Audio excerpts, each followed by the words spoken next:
Welcome to Word Pictures, a program of discussion and discovery. We examine the stories, events, and persons as described in the Word Pictures, presented in the 66 books of Scripture we know as the Word of God. But what kind of God is pictured here? By reading these stories, some become fearful, others adore. Yet others are just confused. Come, let us see for ourselves in an unrehearsed, no-question-barred discussion with people just like you as we search for the God of these stories. What picture of God will emerge for you? Let's join the discussion right now. Welcome to Word Pictures. We're so glad that you were able to join us. Last week we were at started with the book of Genesis as a review. Now we're up to chapter 11, the story of the Tower of Babel after the flood. And then we're going to get on into start learning about a review or what we've learned about Abraham. So chapter 11, verse 1, now the whole earth had one language and few words. As men migrated from the east, they found a plain in the land of Shinar and settled there. And they said to one another, come, let us make bricks and burn them thoroughly. And they had brick for stone and bitumen for mortar. And they said, come, let us build ourselves a city and a tower with its top in the heavens. Let us make a name for ourselves, lest we be scattered abroad upon the face of the whole earth. This was after the flood, when they started out with Noah and his 3 sons and all of their wives. And now they're up to the point where they're going to get away from God and build a tower high enough to escape the They wanted to get up there far enough so they could figure out where all that rain came from, number one. And two, so in case it happened again, they would escape God's wrath. Right. Did they succeed? No, we go on a little bit farther, and God confused their language. And so then they scattered. Makes it a little hard to build a tower all together if you can't talk to each other, doesn't it? Yeah. So God had told them beforehand to scatter out over the face of the earth. So now what happened? They scattered out over the face of the earth. Unwillingly. Unwillingly, but they did it. Yeah. So then we come to the story of Abraham. And by the way, the Tower of Babel... Why did he want them to scatter out? What was wrong with them kind of hanging there together? It must have been a pretty nice place. Yeah. Well, you tell me, what was wrong with their hanging together? Well, it's safe. If you were to pick out, if you looked around the world, all over the world, and you were to pick out the places where you think the most sin is happening, what would you pick? The largest cities? The largest cities. The largest cities. People get together and you cram them together in a small space, and that's an invitation to try every sin and abomination you can possibly imagine. You go out to people who live more or less by themselves. They're out on the farm. They're living maybe a subsistence farm lifestyle out there, working with plants and maybe animals. There's not nearly the temptation to sin as there is crowded in the big city. So what about the New Jerusalem? What about the New Jerusalem? That's a good question. That's a little different kind of a city. And it's a little different kind of people going to live there. So we'll get to that. We'll look forward to that. Yes. Amen. Yeah. Well, you know, and this is just a side note, on TV recently, there was a newsman, I guess you would call him, and he went into the story of the Tower of Babel, and he's about using brick for stone and tar for mortar. And he gave it a completely different meaning than I see here reading this. I was fascinated reading this because listening to him.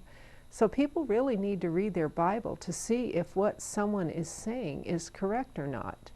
Mm-hmm. Well, if you go over there to, in fact, 100 years ago, if you'd gone over there to Mesopotamia, that area, there were a number of towers that were made out of brick and mortar, like this. Not just one. There were several that were down through the years that have been built. Some people say that one of them was part of the original Tower of Babel. I mean, I don't know if that's really true or not, but they were there, and there they were. These other towers aren't there now? Well, I don't know. Some of them have been torn apart, but whether some still left, I'm not sure. I haven't had the privilege of visiting Iraq, and I would love to do that. I had heard that at that time the tower was still there in the time of Alexander, Mm-hmm. and that Alexander kind of took part of it apart, or I don't know something that story. like that. Yeah. Anyway, the point is that that terrible discipline that we call the flood didn't make them all into saints, did it? The next thing we find out, they're doing everything possible to try to violate or go against everything that God tells them to do. I wonder what the universe learned from that. What a group of scoundrels there are on that earth. God tells it, I mean, we're going to find places where God tells them to do this. No, we're going to do this. God says, okay, go ahead and do that. No, we're not going to do that because we're going to go back and do this one. I mean... Well, but even after they had, they must have remembered the flood. Mm-hmm. I mean, the tower was the reason the flood was the reason they built that tower. So the argument. What did they learn? That's right. Well, these folks, they just missed the whole lesson. Well, there you go. Well, so God, what did God do? He scattered them by changing their languages. And then? Now, how did he do that? Just one day they all came. I'll let you ask him that question someday. They all became aphasic, unable to communicate with each other. I don't think it was aphasia. I think they spoke languages. They Oh, couldn't you understand doctors. each other. So Abram was came about shortly after the Tower of Babel, maybe just a Yes. few years, a few Yeah. hundred years, huh? Yep. Not long at all. And where did Abraham come from?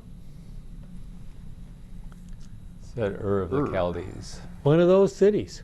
Where is that today, geographically? That's- Is that in Turkey? Or? No, it's way down in southern Iraq, just almost into the Persian Gulf. What do you mean, one of those cities? Well, we talked about the wicked cities, and here it is. And what do we know about Abraham's background? Anything about his family? His father was Terah. And? Well, wasn't Terah traveling along, and Yes. had he received the same instruction message, and then just got to a place and stayed there, or? Part of the journey.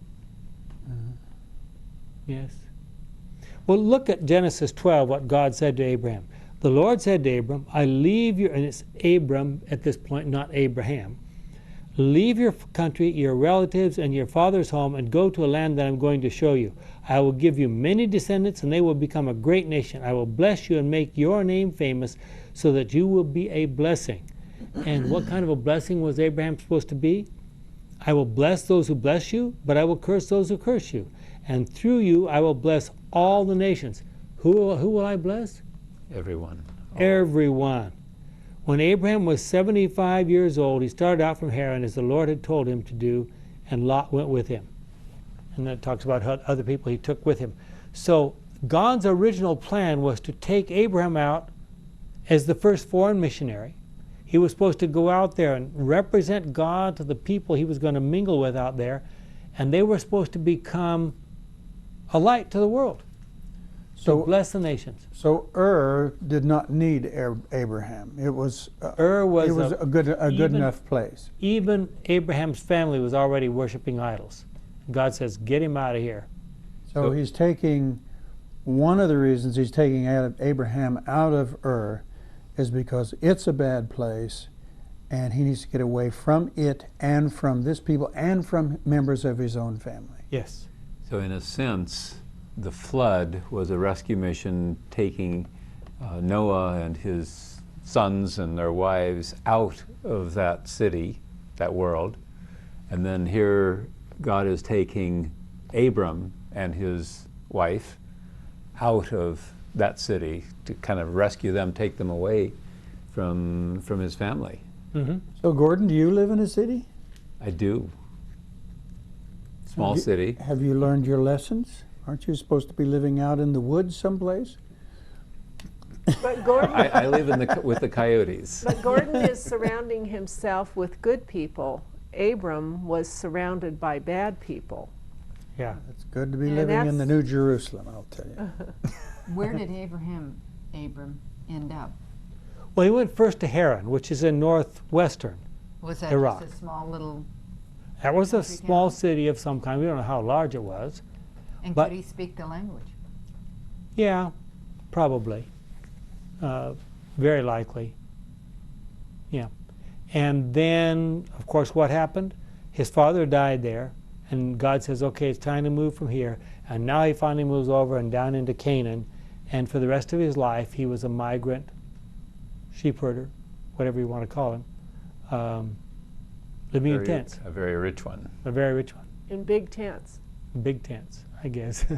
And he got a lot of places, didn't he? We know he was in Egypt. I heard someone say, I've never kind of tracked that, he said Abraham was clear up into Russia and all kinds of places. Is that really true? No, I think that's a little far-fetched. But he did travel a lot and great distances. Quite a bit. Was it that Abram, I don't know when he became Abraham, did he continue to listen to God? God told him things, he listened. Did, Well- did And he that's- know he was supposed to be this kind of a missionary, or did he? God had said that to him. And God said, I'm taking you to a land that I will someday give to your descendants. And he didn't speak to him through a prophet.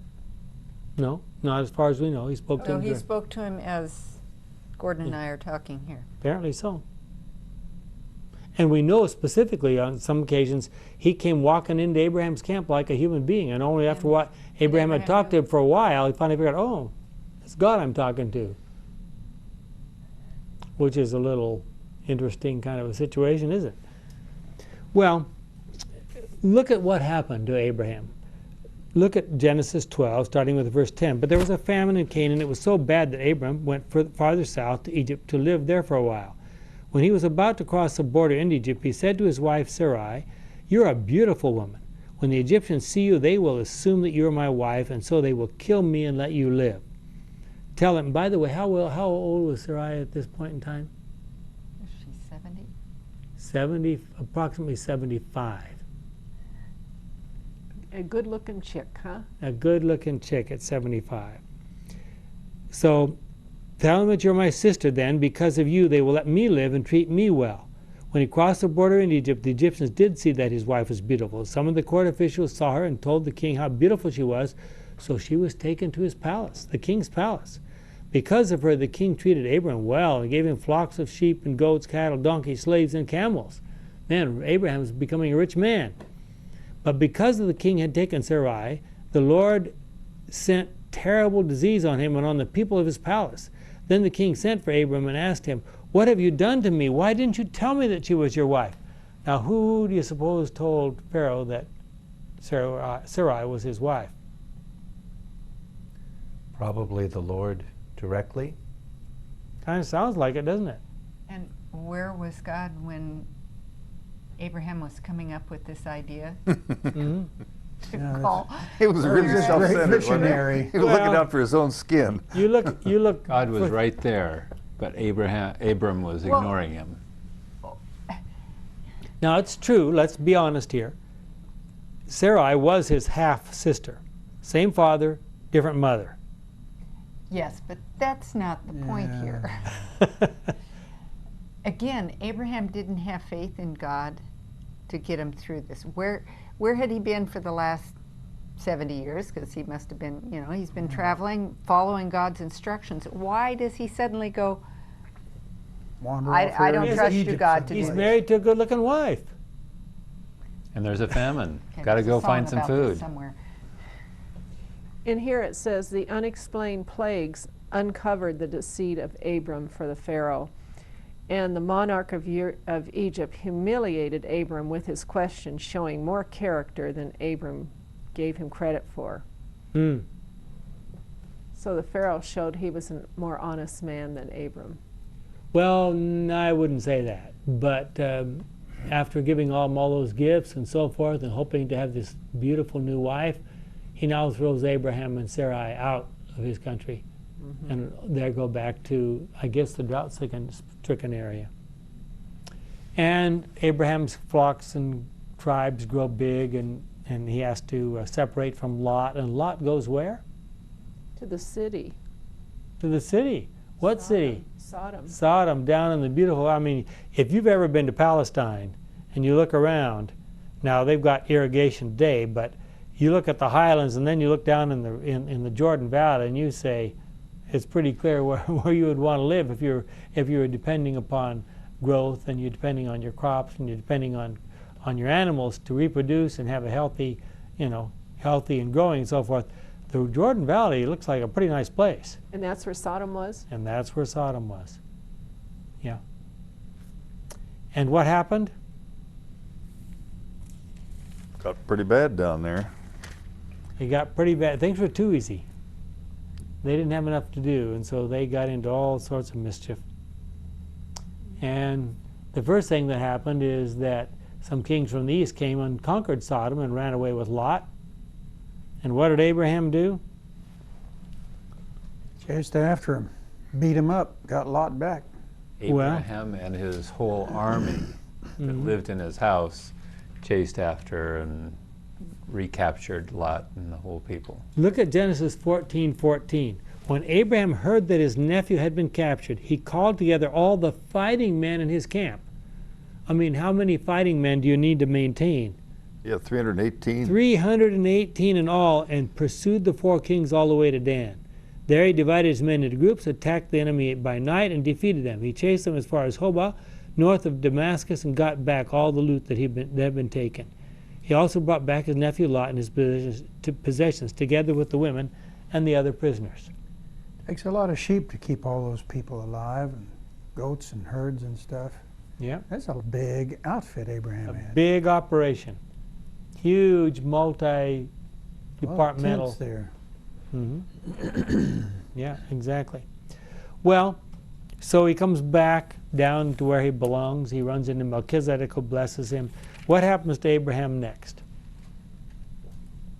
I wonder how much communication that Abraham and Melchizedek had. Did Abraham learn anything about God from Melchizedek, the king of righteousness? Good question. It says king of Salem, but his name means king of righteousness. Melchizedek, the name means king of righteousness, But and then it says king of Salem, which means king of peace. right. So you would think you'd be able to learn something from someone. You would think they must have spent some time discussing things. Yeah. The Lord came to Abram in a vision saying he was going to have a son, or his Yeah. wife was going He'd to been have told that several times, hadn't he? Had he been? Well, so Abraham is now 90 years old. His wife has stopped having periods. And God had promised him what? A son? To be Not a king, just a son, but father of many nations. yeah. Father of many nations. And they were Descendants childless. as many as the sands of the sea. And he's childless. And he's So 90 some years. Abram and Sarai decided to do what? She laughed. Take Well- it into their own hands. Oh, They weren't quite ready for that yet. They said, God needs a little help. Let's help him. And so Sarai said to Abram, take Hagar, see if she will give you a son, and that son will be my son, and we'll fulfill God's wishes. and Hagar was her maid. Hagar was her maid. Isn't it logical that if God has told you something's going to happen, and you have a part in it, which certainly Abraham and Sarah would be having a part in it. You're supposed to have some kind of a part in this kind of a thing, and it's not happening and not happening and not happening. Wouldn't it be natural to think, I must not be doing this right, or there must be avenues, or... Again, I bring up the point. They were talking to each other face to face, Abraham and God. I don't understand. I don't understand how they can have face-to-face conversations and then... Well, it doesn't. I mean, The instances that's where not God talks to logical. Abraham, it doesn't say that he just shows up every night. It's like he shows up, every 25 or 30 years. And This says here in a vision. Was it a vision or was it face to face? Well, some of them may have been visions, but there were times when it was face to face. So Ishmael grows up. There's some friction between Hagar and Sarai, And Abraham's thinking about throwing them out. And God comes back in chapter 17, and what does he say? I want you to do something really strange. I want you to circumcise all the men in your camp. And this is going to be a sign that you're my people. And Abraham says, okay, God, if that's what you want, we'll do it. And this is before Isaac was born. This is before Isaac was born, but he circumcised Ishmael at that time. And what happened next? And God comes- San Francisco found out about it and No. want to pass a law and get that business stopped. No.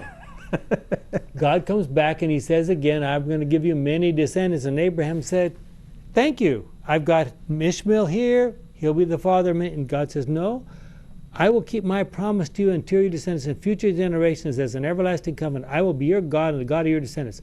I will give to you and to your descendants this land in which you are now a foreigner. The whole land of Canaan will belong to your descendants forever.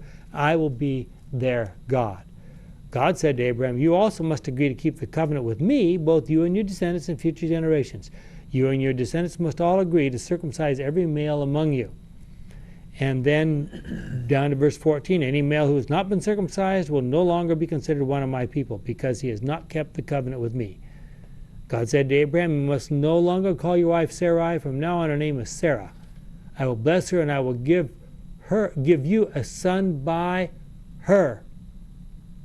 I will bless her, and she will become the mother of nations, and there will be kings among her descendants. Abraham bowed down with his face touching the ground, but he began to laugh when he thought, can a man have a child when he is 100 years old? Can Sarai have a child at 90? He asked God, why not let Ishmael be my heir?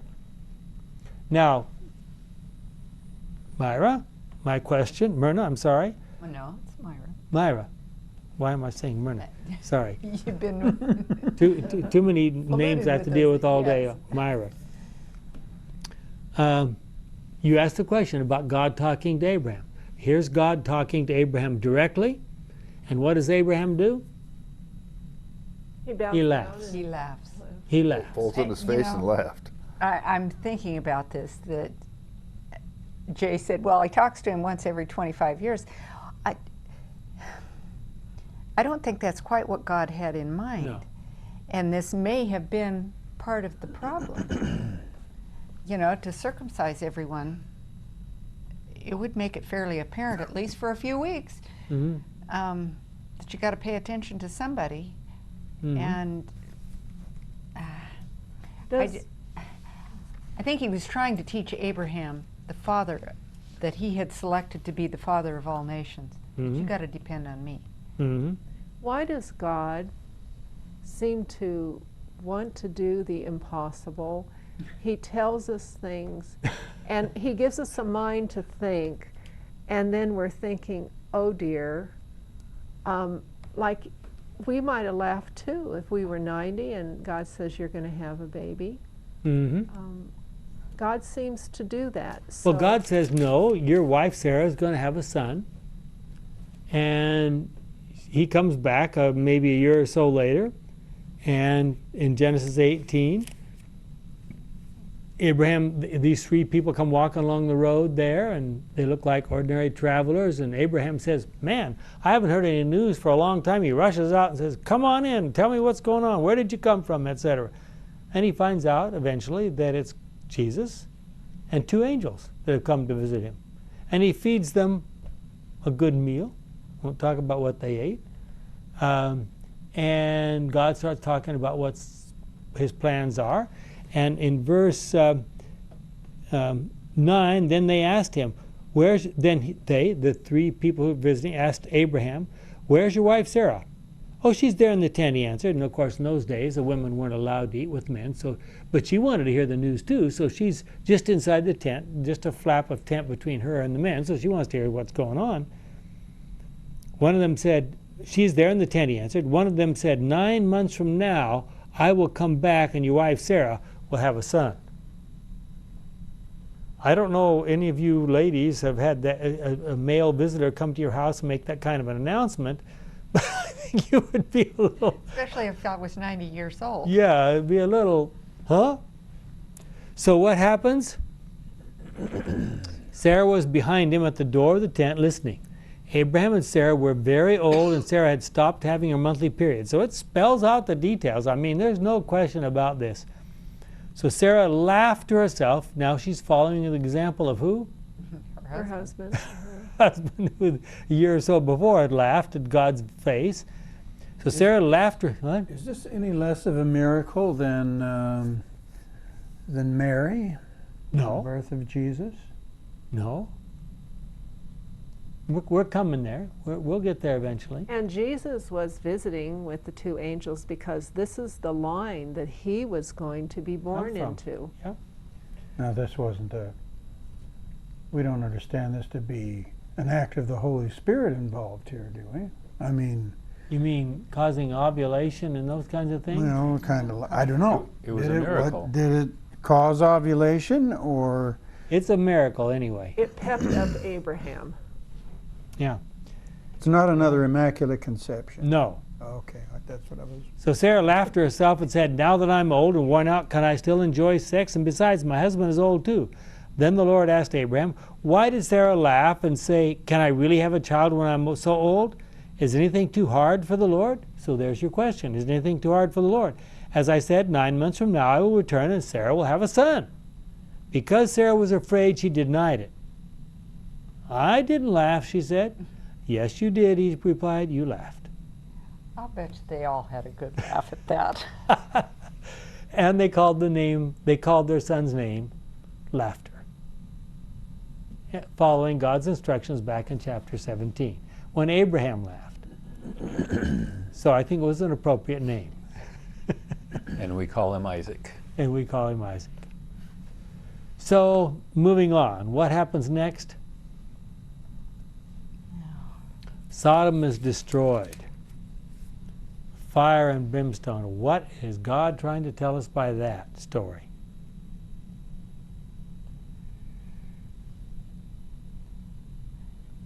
We're all wise. We've been all the way through the Bible now. Well, it was an evil city. Was it more evil than any city that had existed? Why did God have to destroy that evil city? What purpose did it serve? And there's got to be just as many evil ones around today. Yes. I would. But we're missing the part about Abraham Right. Yes. having his discussion with God Right. about Yes. destroying Sodom. Well, And what about that wonderful. discussion? Oh. discussion. Yeah. Abraham figured there was some righteous ones there. He knew that his son Lot, or his nephew Lot, was there. Mm-hmm. And, She says- and Abraham's now, after laughing with him, now he's arguing with him. Mm-hmm. And on the same visit. This is part of the same visit. This is not a different visit. Now he's arguing with God. And he says, shouldn't the judge of all the earth do what's right? Have you ever prayed to God like that? God, it's time for you to get your act together, right? I felt like that sometimes. Maybe I ought to pronounce those words from time to time. Maybe it'll work. So Abraham was saying, if there's 50 righteous people, please don't destroy it, because you'll destroy the good with the bad. Mm-hmm. And as he got down, and we know, finally God says, yeah, if there's even 10, I won't destroy the city. But what happened next is pretty shocking if you don't know the story. Stick around, we'll talk about it.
welcome back. We're so glad you decided to stay by. Abraham has had this discussion with God.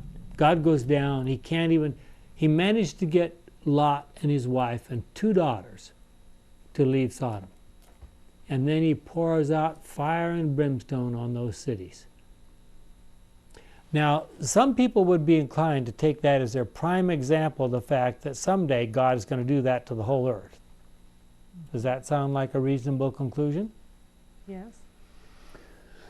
Did God go down to save Lot and his wife and those 2 daughters because Abraham had good connections?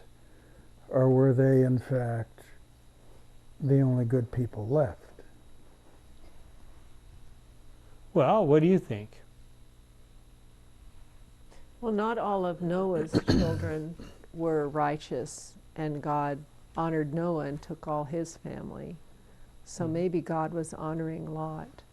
Well, yeah, but Lot's wife didn't make it very far out of town. And Lot and his daughters didn't do a very good job just right after that. No. He certainly With didn't. incest And left us with some of the most wicked people in the Old Testament. And it is appropriate to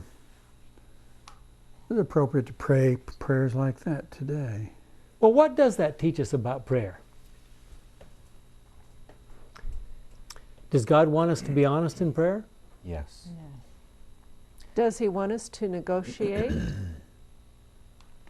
The prayers of a righteous man availeth much. James, that's way over in the New Testament. So let's be strong, let's be bold, come before God. I think he loves us so much because, this is just me speaking, but we're like victims of a drive-by shooting. The devil is the shooter, and we're just out here. So I think God loves to pour out blessings, and if we come and we ask in faith, in love, get blessings to give to others and things, I think God wants to pour that out. And Abraham was asking for others. And God said, well, this is a good guy, and he's asking, okay. Mm-hmm. I don't know. I think God wants to do as much as he can for us. We're undeserving. That's not the question. We are undeserving. Is it safe to assume that Lot and his daughters and his wife were deserving? Because of being saved. Of being saved, okay. Because, I mean, as we say, the wife, I mean, maybe God was just doing Well, Abraham later- kind of a favor here. Later in the Bible, Lot is called a righteous man. For whatever that's worth.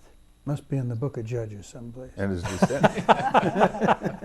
Part of Lot's descendants ended up in the lineage of Jesus. So Yes. that's He ended up being one of the ancestors of Jesus. Lot? Yes. Moabite. See, Amnon and Ruth. Moabite. Ruth was Ruth a the Moabitess, Moabitess, and she married one of the leading men in the tribe of Boaz. Judah, and Boaz? who had Boaz as a son, who married, well, Boaz married her, and then Son of Rahab. he Boaz. in turn was the son of Rahab, who was the The prostitute. prostitute in Jericho, and Boaz was the grandfather of King David. So why did God have to bring down fire and burn up Sodom? Why couldn't he have That- just taken Lot out? Yeah, very good. Well, part of the answer might be the fact that God had already promised that whole territory to Abraham. So he's got to get rid of this behavior of these people somehow or other if he's going to eventually give it to Abraham. Would that be part of the answer? Well, that sounds somewhat cruel to those people that are... Unless they're doing things that are so wicked that it displeases God, he doesn't even want them to be there as long as they've been there. Or is it possible that God knows that if they're left there, they will corrupt everybody around them? Yeah. Just Kinda like the before the people- flood. Yeah, exactly. And Lot may have been their missionary, and they refused his influence. Yeah. Obviously, that's true. Well, that isn't the end of the book of Genesis. We're trying to get through this. So Isaac is born. He's called Laughter. And he grows up to be 60 years old, and he still is not married. This is when they lived a lot Sarah longer, dies. right? What? They lived a lot longer in these days. Yes. About how long did they live? Well, Abraham lived to be 175, if I'm not mistaken. It says, yeah, Abraham died at the ripe old age of 175 in Genesis 25, 7 and 8. So how old is Isaac here? I was 60 thinking, years old. 60. I was thinking he was about 40, but he's And 60. how old did he live to? No, I'm sorry. He was 40 when he got married. Right. It was another 20 years before he had his first children. Okay, okay. Yeah, his sons were born when he was 60. So Abraham gets, he sees Isaac here, and he begins to worry again. Mm-hmm. Where are all those descendants? Where are That's those right. nations and the kings that so are now, waiting? I was glad we were getting to this point. So did Abraham take things into his own hands again? Yes. Did he sat around, well, we got to do something about this, and he sent Eliezer, his magnificent servant, down to the very place he was told to get away from, and the very people he was told to get away from, I don't know, 70 years before. He sent Eliezer back down there to get a wife for Well, it. And I, okay. it's Would you rather- my proposition that Abraham shouldn't have done this any more than he should have Would you taken rather- Hagar. Would you rather have him get a wife from Sodom? Well, worked Or out. Egypt. We just mentioned Ruth. You know, she came away from the Moabites. Those were not real hot people. So certainly, if God could find, I just have some serious questions about faith. Abraham going back down there, and then when you read the history of what happened, on down through there about Rebecca and that's Jacob right. and Esau. That's right. And she was heavily into deception there. And then Jacob ends back down there with her. She's trying to help God out. What do you mean heavily into deception? She ends up back down there. He does, having to flee back down with those, right down there, where living with those people that God had told him to get away from. And then when you see his sons, they're raised among those people. I just got serious doubts that Abraham did the right. I don't think Abraham had learned his lessons. I think that he was making exactly the same mistake that he made with Hagar. So prove me wrong. Did God tell Abraham to send his servant down there and get a wife? I don't think there's any message there. Now, when Eliezer got down there, he prayed a prayer, and there appears to have been some kind of a miracle, but I even question that. But Well, an example, part of the answer might be what happened a number of years later when Esau decided to pick some wives. And what happened? Goes back to the same place. No, Esau didn't go back to the same place. He No, chose Jacob. them Esau from the picked area. wives from the local area, and Abraham and Isaac and Rebecca were not happy about it all. They were not happy about these wives. Why were they not happy? Well, These were local Canaanite girls they were worshiping idols. And, doing all sorts of things. well, I'm not sure Rebecca was doing much less. yeah, because she brought hers with her. Mm-hmm. That's right. Yeah. Right up there into the camp. Well, you're talking about Rachel now, not Rebecca, I believe. I think you're right. I get those two Yeah. confused. But Yeah. anyway, I don't want to stir the pot up too Oh, much yeah. here. But that thought Someday crosses we'll- my mind, and I think it was God because the servant prayed and the gal did exactly according right to the prayer. Mm-hmm. And so she was a good gal in that area, maybe especially. God worked things out as well as he could, considering the circumstances of the people who disobeyed him. This Well- wasn't plan A or B or C. This is plan triple Z. Well, and just to substantiate what I said a moment ago, look at Genesis 26, verse 34 and 35.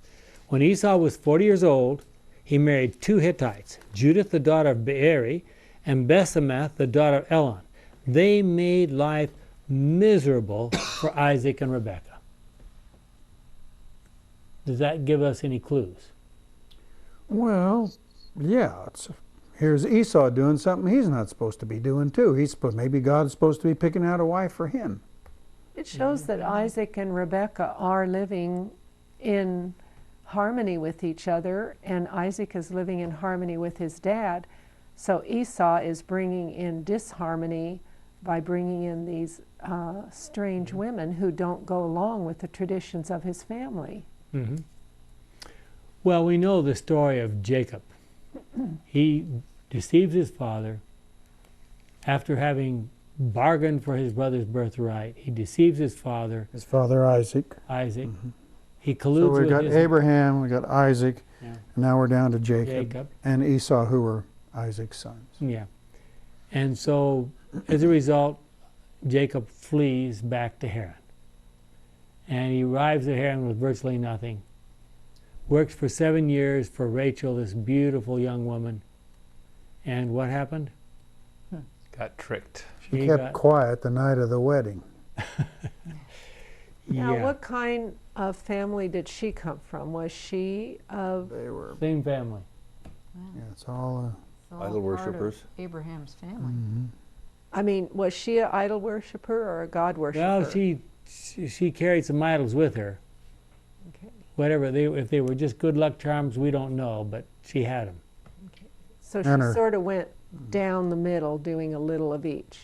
And she was raised in a house, in Laban's household, who was a liar and a cheat and a conniver and. So I think we've probably said enough about that story. We need to say a few words about the story of Joseph. What happened to him? Trace the family just a bit from where we were to Joseph. So now we have Esau and Jacob. Esau stays home. Jacob flees. He ends up over there in Haran. He works those 7 years for Rachel, and Laban, his future father-in-law, gives him the older daughter, Leah, instead. So then he gets really upset, and he says, well, if you agree to work for me for another 7 years, you can have Rachel, but you can have her now. So a week later, he marries Rachel. So now he's got 2 wives. He has 2 weddings a week apart? Yes. 2 wives, sisters, jealousy. Mm-hmm. And they start having children. And of course They do, or well, Leah does? Leah starts having children, and Rachel becomes very upset. So finally she says, take my servant here, servant lady, and have a child from her. At least I got to have a child. I'll get one through her, if no other way. So she starts having children, and then Leah says, well, if you're going to do that, you can do my servant lady also. So now he's got 4 wives in effect. And then he makes a deal with Laban. He says, okay, I'll stick around if you'll pay me in sheep. And pretty soon Jacob, who works very hard and is very industrious and takes care of his sheep, has more sheep than Laban does. And Laban's sons are getting very upset about it. And Jacob decides the time has come to leave. And he takes his huge flocks, his family, and probably lots of servants and who knows what all else, and heads for home. And when he gets home, now in the next few years, he has 2 more sons Joseph is born in Laban's household, and later on the way home, somewhere down there, Benjamin is born, and Rachel, the beautiful wife, dies. So Jacob is left with Leah and her many sons, 6 sons. And then he's left with, and the 2 concubines, if you will, and the 12 sons and 1 daughter. And the son who's the outstanding one of this bunch is the oldest son of the favorite wife. And Jacob treats him like the favorite son, no question about it. And pretty soon he's the favorite son. He has the coat with long sleeves and many colors and so forth. And the brothers are very angry, and they sell him into slavery into Egypt, and to some incredible experiences which can be explained as nothing short of miraculous. He ends up being the prime minister of Egypt. And what happens next? There's another drought. Another famine. Another famine, yeah. And so what are the other sons that are left with Jacob? What do? They do what everybody seems to do when there's a famine back there. They end up in Egypt. Look for some food. Because since the water in Egypt doesn't depend on the rains, it comes from East Africa and all the way down the 2 different Niles that join together. So they still got plenty of water there. So they grow their crops, and there's still stuff growing, and it seems like everything should be fine, right, down in Egypt? So they go down there, and they run into Jacob, and they run into Joseph, and they have no idea, because now he's head of all of Egypt after they've had 7 years of famine, or as they're starting their 2nd year of famine. And without going into the details, Joseph tests them repeatedly, and finally on that incredible day, when they thought that they're all were ready to be, hanged or their heads cut off or whatever, Joseph says, "I am Joseph." What is he testing them for? To see if they're still the kind of scoundrels that they were back when they sold him into slavery. But what is God telling us about that Yeah. through that story? Mm-hmm.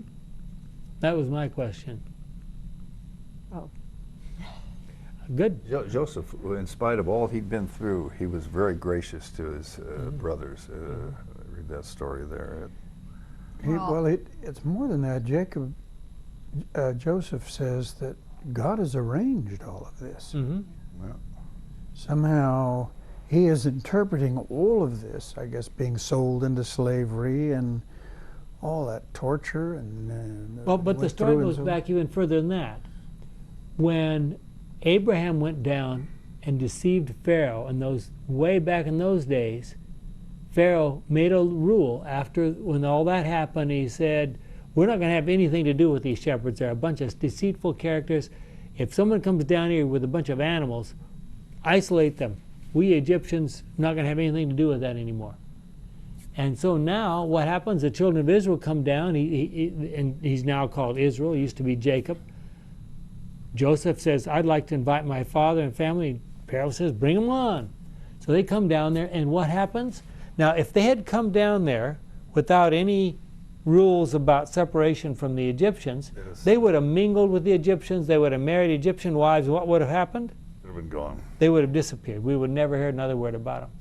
But there was that rule about how shepherds have to be separate. So they were given a separate piece of property, and they multiplied among themselves, giving birth to lots of children. Why couldn't God have sent rain on Israel's flocks and out there? You don't think he did? Well, I mean, That part of the Glen to Goshen, it's a pretty fertile area, isn't it? no, I mean, All the top During the soil from East famine, yeah. Africa came down there. yeah, during the famine. Why didn't he take care of him? Why did he have to bring him down there to Egypt? Well, if he had stayed in Canaan, who would the boys have married? Are you saying there wouldn't have been 12 tribes of Israel if there hadn't have been that rule that I'm came saying about? this was God's way of trying to multiply them without mixing them too diluted with the other nations around, because they would have either disappeared into Canaanite society, because all of them except Joseph ended up marrying Canaanite women. Well, But these were representatives of the 12 tribes of Israel, right? These The men boys? were. The men were.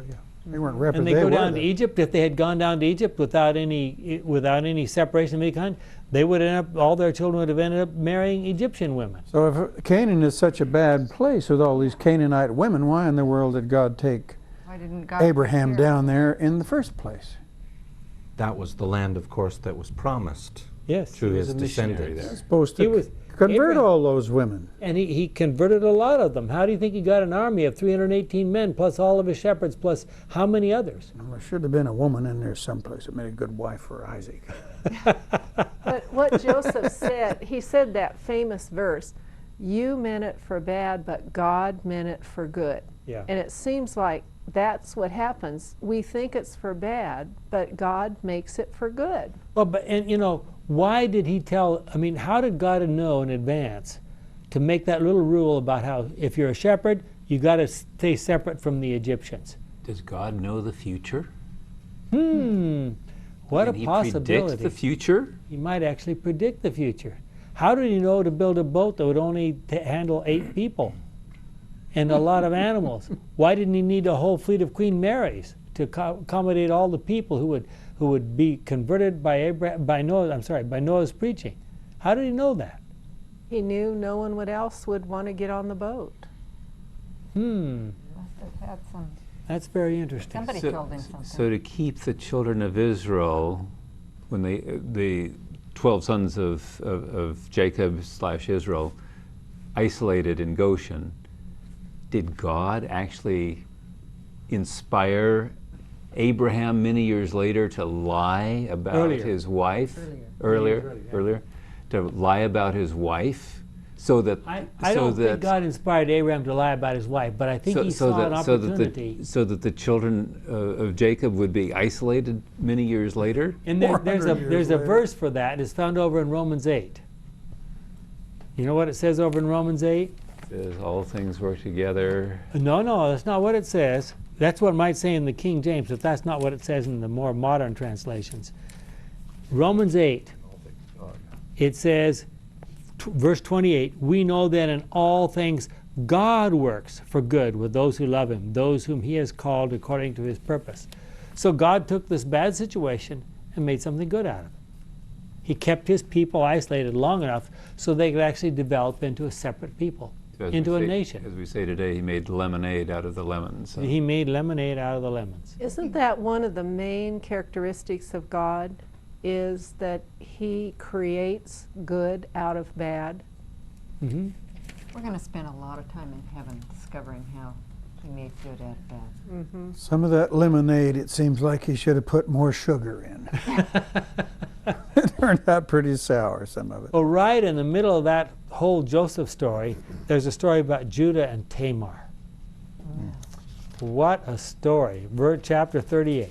Why did God put that in the Bible? The story of incest. You'd be better off without that story, right? Wouldn't we? Yeah. Because it happened. Well, because it happened, and these people turned out to be the ancestors of Jesus. And you have to give some, this is a history book that the children of Israel later used for teaching classes. And you have to have some explanation of where did this family come from, or where did that family come from, these descendants.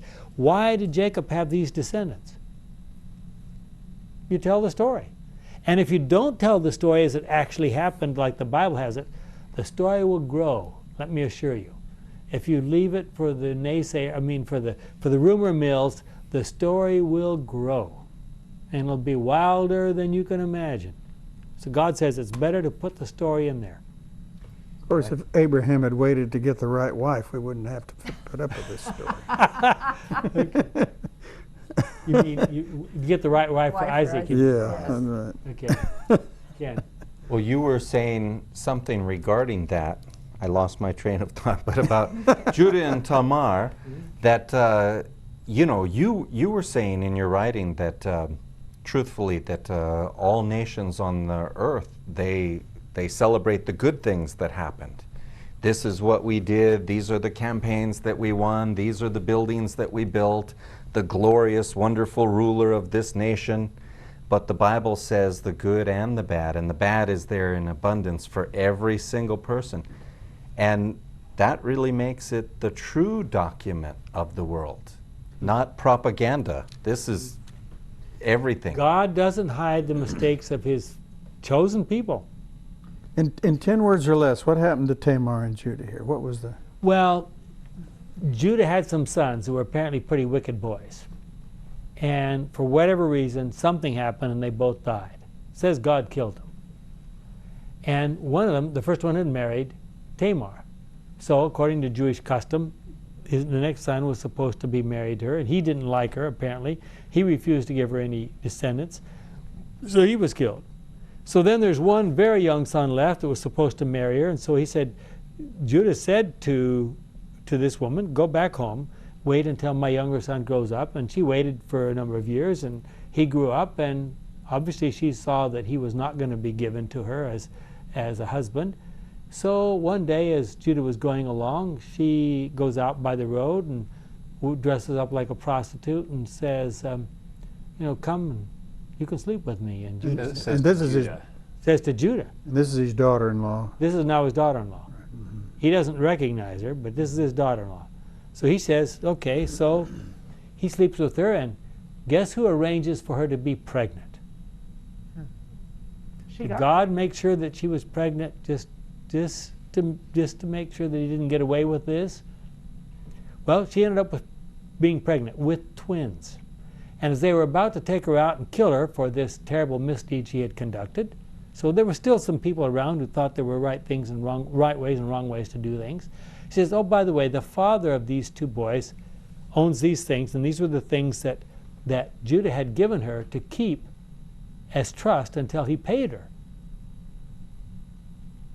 And Judah said, this lady, this Canaanite woman, is more righteous than I am. And this is the ancestor of Jesus. And so he took her and cared for her, but he didn't live. Judah's wife was already dead. So his first wife was already dead. But he took care of her, and her children ended up being his descendants. The descendants that were the ancestors of Jesus. One of those twins was an ancestor of Jesus. So Jesus really had... Yeah. He had quite a list of... he had a very colorful past. Yeah. Or not past, but his family history. So what do we learn about God from the book of Genesis so far? Well, what we have seen is that God works with some very interesting people, and he treats them very well despite some considerable misbehavior. They can laugh in his face, and he still is nice to them. They can commit all kinds of crimes, and he still uses them to become a part of his people. He uses their mistakes to create situations that make it possible for later generations to survive. I mean, it's amazing, the stories and the things that God does. So in the book of Genesis, we've learned that God has done marvelous things. And the history of Genesis can really be told from the first few words, which say, in the beginning God, and the last few words that say, in a coffin in Egypt. And that's the story of sin, and that's the story of Genesis. And next week, we'll talk about other books. See you then.